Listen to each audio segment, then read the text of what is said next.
नमस्कार भाइयों। कुछ भाई लोग बार बार मेरे मैसेज करते हैं, मेरे व्हाट्सएप पे मैसेज करते हैं कि भाई जी हम बहुत ज़्यादा हस्त मैथुन कर दिए हैं, बहुत ज़्यादा वीर्य का क्षय कर दिए हैं और अब वीर्य क्षय के कारण मेरा शरीर बहुत दुर्बल हो गया है, मेरा शरीर बहुत कमज़ोर हो गया है। लोग मेरे कमज़ोरी का मजाक उड़ाते हैं और अब मेरे अंदर बहुत ज़्यादा हीनता आ गया है। मैं खुद को ही बहुत हीन भावना से देखता हूँ। मेरा मन हमेशा दुखी दुखी रहता है, मन करता है आत्महत्या कर लूँ, इस जीवन को ख़त्म कर लूँ, क्योंकि बहुत कष्ट होता है जब कोई मजाक उड़ाता है। तो बहुत हीनता आ गया है, बहुत मेरे अंदर हीनता भर गया है। मैं खुद को जो है कि उठा नहीं पा रहा हूँ, अपने आप में गिर गया हूँ। मैं अपने आप को क्षमा नहीं कर पा रहा हूँ। बहुत पीड़ा होता है, बहुत कष्ट होता है। कुछ समाधान बताएं, कुछ उपाय बताएं, मोटा होने वाले कुछ दवाइयाँ बताएं जिससे मेरा शरीर थोड़ा मोटा हो जाए। तो देखिए बंधुओं, सबका शरीर अलग अलग होता है। कुछ वात वाले होते हैं, कुछ पित्त वाले होते हैं, कुछ कफ वाले होते हैं। कफ वाले मोटे होते हैं, पित्त वाले मध्यम साइज के होते हैं और वात वाले पतले होते हैं। तो आपका शरीर जो पतला हुआ है, हो सकता है क्या वात के कारण पतले हुए हो, या वात दोष इतना ज़्यादा प्रबल हो गया है कि अब आप उस वात से निकल नहीं पा रहे हैं, उस वात दोष का समन नहीं कर पा रहे हैं। कोई डॉक्टर उसको समन नहीं कर पा रहा है, आप भी समन नहीं कर पा रहे हैं। तो आप चिंता ना करें, आप जैसे भी हैं उसको एक्सेप्ट करिए, स्वीकार करिए।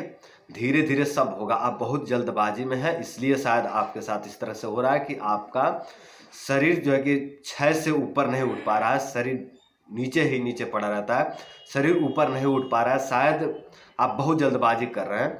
तो आप बिल्कुल धैर्य रखें, क्योंकि जल्दबाजी से वायु दोष और ज़्यादा प्रबल हो जाता है। ध्यान दें, जो जल्दबाजी होता है ना, इससे शरीर में वात दोष और ज़्यादा प्रबल हो जाता है। तो आप और ज़्यादा आपका शरीर नष्ट होने लगेगा अगर आप जल्दबाजी करते हैं तो इसलिए आप जल्दबाजी ना करें, थोड़ा भी जल्दबाजी ना करें।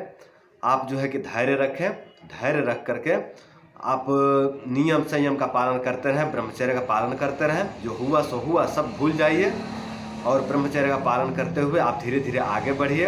आपका सब कुछ अच्छा होगा, लेकिन धैर्य के साथ में चलेंगे। तो जल्दबाजी करेंगे तो वायु दोष प्रकोपित होगा। मैं फिर से कह रहा हूँ कि धैर्य नहीं रखेंगे, जल्दबाजी करेंगे तो वात दोष और ज़्यादा प्रबल हो जाएगा और आपको फिर पटक देगा, आप नहीं उठ पाएंगे इस वात दोष के प्रकोप से। तो समाज क्या कहता है उस पर आप ध्यान मत दीजिए। आप थोड़ी समझ बनाइए, अपना थोड़ा समझ बना करके और धैर्य रख करके आप आगे बढ़िए, धैर्यवान बनिए, ब्रह्मचर्य का पालन करिए। आप धीरे धीरे धीरे धीरे इससे निकल जाएंगे। बिल्कुल घबराइए ना, आप एक ना एक दिन आपको निकलना ही है। और आप खुद को भी अपने नज़र में थोड़ा उठाइए अपने आप को। स्वामी विवेकानंद का है कि खुद को हीन भावना से देखना भी बहुत बड़ा पाप है, बहुत बड़ा अपराध है। दूसरे को भी हीन भावना से ना देखो, खुद को भी हीन भावना से ना देखो। दूसरा कोई बलवान है, कोई बात नहीं, ठीक है, अच्छा है। हम भी कोई बहुत कमज़ोर नहीं है, हम भी कोई बहुत दुर्बल नहीं है, हम भी अपने आप में ठीक है। दिमाग से बलवान बनो ना। मैं कहता हूँ शरीर जैसा भी है, पर आप दिमाग से बलवान बनो। शरीर पतला है, मोटा है, कुछ भी हो। मैं तो एक एक जन को, मोटे मोटे लोगों को देखा हूँ, हट्टे कट्टे लोगों का 80-80 किलो वेट है और दिमाग से इतने दुर्बल है कि रोते हैं। दिमाग से बहुत ज़्यादा दिमाग क्षय हो गया है, उनका दिमाग दुर्बल हो गया है। तो वहाँ पे क्या है, कुछ नहीं है, कोई ताकत नहीं। शरीर में भी ताकत नहीं है, दिमाग में भी ताकत नहीं, बल का क्षय हो गया है। बल का, ओज का, तेज का क्षय हो गया है, जिसके कारण उनके अंदर डर है, चिंता है, भय। शरीर तो अच्छा खासा है, लेकिन डर, भय, चिंता जबरदस्त भरा हुआ उनके अंदर। तो केवल शरीर को ही ना देखो, मोटे लोगों में भी ये विकार आते हैं, पतले लोगों में भी ये विकार आ जाते हैं। तो आप अपने इन विकारों को दूर करो, जो डर, भय, चिंता, जो ये सब विकार, जो मानसिक विकृतियाँ आ गए हैं, इस पर आप काम करना शुरू करो और अपने अंदर से हीनता को निकाल दो। देखो आप बहुत अच्छा महसूस करोगे। और दुनिया क्या कहती है कहने दो, दुनिया का काम है कहना। दुनिया अच्छे को भी बुरा कहती है, बुरे को भी अच्छा कह देती है, उसका क्या लिए है, उसको आप ना पढ़ो। आप खुद को शेर समझो, खुद को अच्छा समझो, खुद को बलवान समझो। आप समझो ना कि मैं जैसा भी हूँ, मैं शेर हूँ, मैं अपने आप में पूर्ण हूँ। इस संसार में कोई पूर्ण नहीं है बंधु। एक बात ध्यान रखिए कि इस संसार में कोई पूर्ण नहीं है, सबके अंदर कुछ ना कुछ कमियां होती है। जो मोटे हैं उनको अंदर कुछ कमी है, जो बड़े बड़े पद पर पहुंचे हैं ना, जो बड़े बड़े सम्मानीय व्यक्ति हैं, उनके अंदर भी कुछ कमियां हैं, ठीक है। कुछ कमी आपके अंदर भी है तो आप थोड़ा समझ बनाइए अपनी। सबके अंदर कमियां होती हैं, तो आप खुद को इतना हीन भावना से ना देखो। ये बहुत बड़ा पाप है, बहुत बड़ा अपराध है। तो आप खुद को शेर समझो और दिमाग से शेर बनो, ब्रह्मचर्य का पालन करो, दिमाग से बलवान बनो। क्या आप बाला साहब ठाकरे को जानते हैं? महाराष्ट्र का शिवसेना का प्रमुख अध्यक्ष थे। वो जो है कि दिमाग शरीर से ऐसे पतले पतले से जरूर, मतलब सूखा सूखा शरीर था उनका, पतला सा, लेकिन दिमाग से शेर थे। अपने दम पर, अपने दिमाग के दम पर वो पूरे महाराष्ट्र को नियंत्रण में करके रखते थे। कहीं कोई लफड़ा ना होने देना, कहीं कोई दिक्कत ना होने देना। पूरा प्रशासन उनके सामने दंडोत प्रणाम करता था, इतने दिमाग से शेर थे। तो वो दिमाग के दम पर शेर बने थे। तो और वो ब्रह्मचर्य के दम पर ही संभव है। ये अलग बात है, कोई ना जानता हो कि वो ब्रह्मचारी थे या नहीं थे, लेकिन आप इतना जान लीजिए कि बिना ब्रह्मचर्य का उतना बड़ा पद पर पहुंच पाना संभव ही नहीं, हो ही नहीं सकता।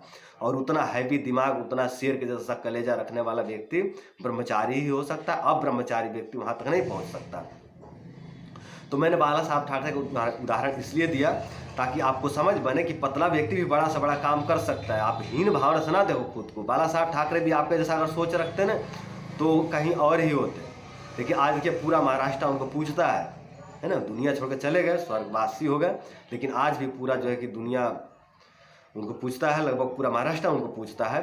तो बंधु, आप भी दिमाग से शेर बनिए, अपने दिमाग को थोड़ा बलवान बनाइए और दुनिया क्या कहती है कहने दीजिए, दुनिया का चक्कर मत पड़िए। आप अपने आप को शेर समझिए। खुद को शेर समझना ही आपको एक दिन सच में शेर बना देगा। और खुद को हीन भावना देखो, खुद को बहुत नीचे समझोगे तो आप जीवन भर नीचे ही रहोगे, उठ नहीं पाओगे। ब्रह्मचर्य करिए, ब्रह्मचर्य तो उठना ही आपको, लेकिन साथ में आप अपने मन को भी बदलिए, आप मन में पॉजिटिविटी लाइए, आप अपने आप को शेर समझिए, है ना। बार बार आपके अंदर निगेटिविटी आएगा, लेकिन उस निगेटिविटी को काटते रहिए। अपने आप को, अपने मन को जो है कि सकारात्मक जो है कि मैसेज दीजिए, सकारात्मक बातें कहिए, सकारात्मक बातें सोचिए, सकारात्मक बातें पढ़िए।